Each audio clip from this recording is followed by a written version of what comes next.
Hello, আসসালামু আলাইকুম। কানিস ফাতেমা ব্লগে আপনাদের স্বাগতম। আমি জামালপুরের মেয়ে এবং জামালপুরের বউ। আজকে আপনাদেরকে রান্না করে দেখাবো গরু মাংসের পিঠালি বা মেন্দা, যেটাই বলেন না কেন। প্রথমে কড়াইতে তেজপাতা দিব, কিছু পেঁয়াজ দিব। আমি অল্প তেলে রান্না করতেছি, কেননা এটা আবার পরে ফোড়ন দিতে হবে। পেঁয়াজগুলা ভাজা হয়ে গেলে এখানে আমি দিব জিরা বাটা, এবং দিয়ে দিব আদা রসুন পেস্ট, আদা রসুন পেঁয়াজের পেস্ট। তারপরে ভালো করে এটাকে আমি কষায়ে এর মধ্যে দিব মরিচের গুঁড়া,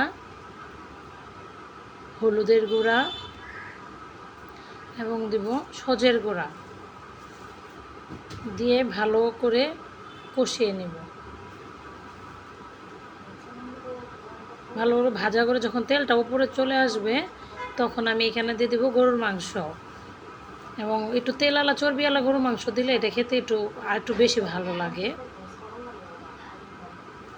তারপরে আমি ঢাকনাতে ঢেকে কিছুক্ষণ কষিয়ে নিব। ভালোভাবে কষিয়ে নিতে হবে, একদম মশলাগুলো মাংসের গায়ে গায়ে লেগে যাবে। আমি আবার ঢেকে দিয়ে আরও কিছুক্ষণ কষিয়ে নিলাম। যখন দেখবো যে মশলাগুলো মাংস গায়ে গায়ে লেগে গেছে, এই পর্যায়ে দিব পানিটা কিন্তু একটু বেশি দিতে হবে, কারণ এখানে আমি চাউলের গুঁড়া এড করব। চাউলের গুঁড়া আমি চাউল ভিজিয়ে রেখেছিলাম, এটা এখন ব্লেন্ড করে এটার সাথে মিশিয়ে দিলাম। দেখেন কতটা ঘন হয়ে গেছে। এ পর্যায়ে একটু জাল দিয়ে ফুটিয়ে নিব, যাতে চাউলের গুঁড়াটা ভালো মতো সিদ্ধ হয়ে যায়। এ পর্যায়ে অন্য একটি কড়াইয়ে দিয়ে দিব সামান্য তেল। এখন তেলের ভিতরে দিয়ে দেব পেঁয়াজ কুচি, রসুন কুচি, আর দেব সামান্য মেথি দিয়ে এটাকে ভালোভাবে ভেজে নেব। যখন এটা দেখব একদম গাঢ় লাল রং হয়ে গেছে, মানে ভাজাটা হয়ে গেছে, তখন আমরা এটা মিলানির মধ্যে বা পিঠালির মধ্যে ঢেলে দিব।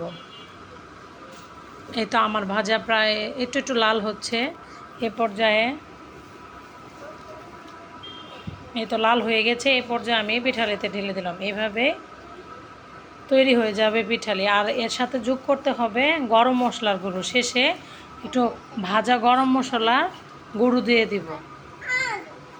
এই তো তৈরি হয়ে গেল জামালপুরের ঐতিহ্যবাহী খাবার মিলানি বা পিঠালি।